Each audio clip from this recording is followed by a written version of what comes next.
Астана кийинки айда дагы дүйнөлүк диалог аянтчасына айланат. Борбор калаада аякуан айынын 17-18 күндөрү дүйнөлүк жана салттуу диндердин лидерлеринин 8 съезди өтөт. Ири иш-чарага дүйнөнүн 60 мамлекетинин 100дөн ашык делегат катышат деп күтүлүүдө. Жыйындын башкы пленардык отуруму диндердин диалогу келечек жолундагы синергия деген темада болот. Панелдик сессияларда азыркы дүйнөдөгү санариптештирүү жана жасалма интеллектти өнүктүрүү доорундагы ишеним маселелери, ошондой эле тынчтыкты орнотуу дарамети жана дүйнөнүн туруктуу өнүгүүсүндөгү диндин ролу сыяктуу актуалдуу темалар каралат.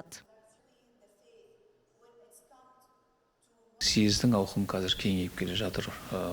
Съездин масштабы азыр кеңейип баратат. Анын географиялык аймагы да, ошону менен бирге жаштарды камтоо, тематикалык чөйрөсү да кеңейип баратат. Мурда тек гана диний, руханий темалар козголсо, азыр дүйнөдөгү туруктуу өнүгүү, экологиялык коопсуздук, жасалма интеллект, дүйнөнүн келечекке болгон көз карашы жана башка да коопсуздук маселелери күн тартибине чыгып отурат. Және башка да коопсуздук маселелери күн тартибине чыгып отур.